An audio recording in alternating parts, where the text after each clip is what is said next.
జై గురుదేవ్. ఓం శ్రీ సాయిరామ్. స్వాధ్యాయం. దివ్యాత్మ స్వరూపులారా, మీ జీవితాన్ని గురించి అన్ని కోణాల నుండి లోతుగా అధ్యయనం చేయడమే స్వాధ్యాయం అవుతుంది.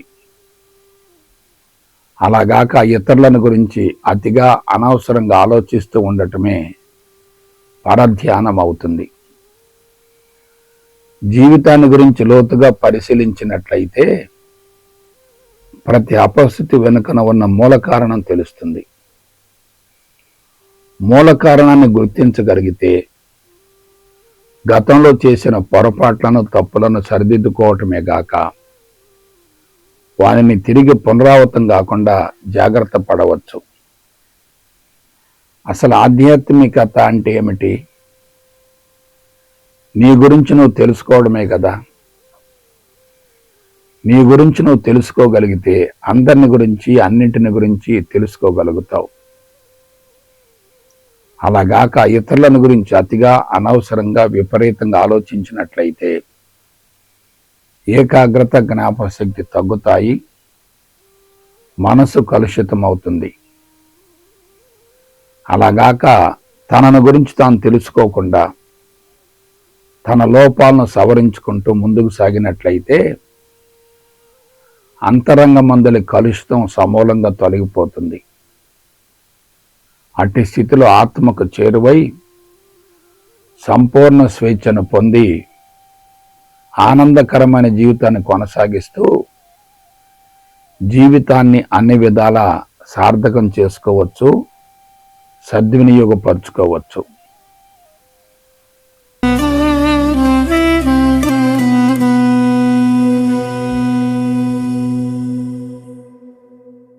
జై గురుదేవ్. ఓం శ్రీ సాయిరామ్. విశ్వాసం. దివ్య ప్రేమ స్వరూపులారా, అనుమానం మనసుకు పెనుభారం అవుతుంది. విశ్వాసమే మనిషికి శ్రీరామ రక్ష అంటారు. అయితే భగవంతుని పట్ల విశ్వాసం కలగాలంటే ముందు తన మీద తనకు విశ్వాసం కలగాలి. దానినే ఆత్మవిశ్వాసం అంటారు. ప్రస్తుతం భూమండలం అంతటా వాసనా బీజాలు ఉధృతంగా వ్యాపించి ఉండి మనుషులంతా కలుషితమైన వాతావరణంలో జీవించటం వలన అనుమానం పెరుగుతుంది, విశ్వాసం సన్నగిల్లుతుంది. ఆత్మవిశ్వాసంతో జీవించేవారు భగవంతునికి అతిగా ప్రాధాన్యతను ఇవ్వరు. తమ మీద తమకు విశ్వాసం లేని వారే భగవంతుని అండదండల కోసం నిరంతరం పరుగులు తీస్తుంటారు. అయితే భగవంతుడు విశ్వాసంతో జీవించే వారినే కాపాడుతాడు తప్ప అనుమానం ఉన్న వారి దగ్గరకు రాడు. కాబట్టి ఆత్మవిశ్వాసమే మనిషిని ముందుకు నడిపిస్తుంది. మానవుల మధ్య విశ్వాసం, పరస్పర నమ్మకం ఉంటే శక్తి విపరీతంగా పెరుగుతుంది. అలాగా అనుమానాన్ని పెంచుకుంటే శక్తి హరించుకుపోతుంది, ప్రజా సంబంధాలు పటిష్టంగా ఉండవు. ఆధ్యాత్మిక మార్గంలో పరిణతి చెందాలి అని భావించే వారికి విశ్వాసం అనేది తప్పనిసరి. అదే శ్వాసగా మారుతుంది, అంతరంగం బలోపేతమవుతుంది, జీవితం అన్ని విధాలా ఉన్నతంగా ఎదుగుతుంది, సార్థకం అవుతుంది. ఎటువంటి సందేహం లేదు.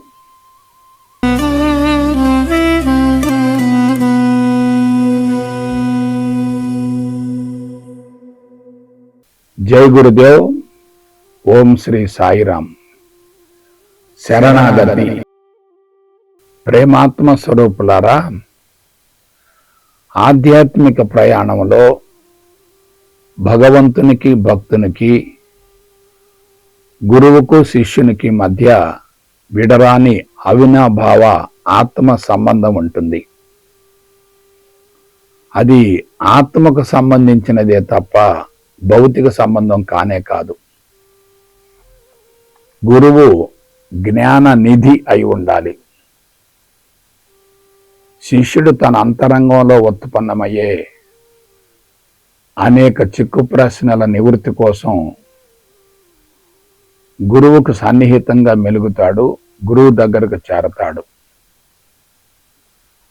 అటువంటి గురువు అన్ని విధాలా ఉన్నతంగా ఉండాలి.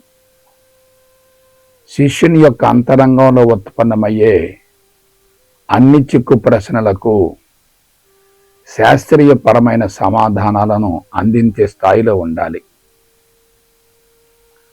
అట్టి స్థితిలో గురువుని ఆశ్రయించి ఆయన పట్ల సంపూర్ణ శరణాగతిలో జీవించగలగాలి.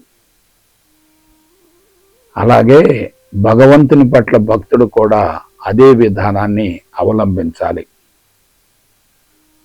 పురాణాలలో ఇటువంటి సంఘటనలు, సన్నివేశాలు కోకొల్లలు కనిపిస్తాయి. ఆంజనేయుడు శ్రీరాముని పట్ల అనుసరించిన స్వామి భక్తి అటువంటి శరణాగతికి ప్రత్యక్ష నిదర్శనమే. అర్జునుడు కూడా విషాదంలో ఉండి నిస్సహాయుడై శరణాగతిని ప్రదర్శించినందువల్లనే శ్రీకృష్ణ పరమాత్మ అతనికి జ్ఞానబోధ చేసి అంతరంగమందలి సందేహాలను సమూలంగా నివృత్తి గావించడం జరిగింది. అంతేగాక ఆపదలో ఉన్న వారిని అభయమిచ్చి కాపాడటం కూడా మహోన్నతమైన లక్షణమే కదా.